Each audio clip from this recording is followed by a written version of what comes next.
ბიზნესი გარკვეული ტვირთია რა. რატომ დუმს ძმები ფხაკაძეების ბიზნესი? ვისოლ ჯგუფს არ დაუფიქსირებია პოზიცია მიმდინარე პროტესტზე? ის არც იმ ასობით კომპანიას შორისაა, რომლებიც პატიმრების გათავისუფლებას და ახალ არჩევნებს ითხოვენ. სამაგიეროდ შარშან ფხაკაძეებმა რუსულ კანონს დაუჭირეს მხარი. რატომ? შეიძლება მიზეზი ტენდერებით მილიონების მიღება იყოს. მხოლოდ 2024 წელს ვისოლმა მხოლოდ 2 კომპანიის მეშვეობით სახელმწიფო ბიუჯეტიდან 100 მილიონ ლარზე მეტი მიიღო.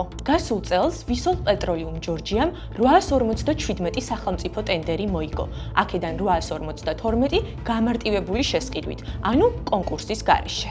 მისმა შვილობილმა ვისოლ ავტო ექსპრესმა კი 57 ტენდერი. ფხაკაძეების კომპანიები რუსეთიდან იმპორტიორ კომპანიებს შორისაც არიან. მათ აგრესორი სახელმწიფოსგან ბენზინი და საავტომობილო ზეთი შემოაქვთ. ამ მონაცემებს იმპორტ ჯენიუსის საერთაშორისო ბაზაში მივაკვლიეთ. პლატფორმაზე, რომელიც საერთაშორისო ვაჭრობის მონაცემებს ოფიციალური წყაროებიდან აგროვებს. ძმები ფხაკაძეები სამშენებლო ბიზნესითაც ხეირობენ.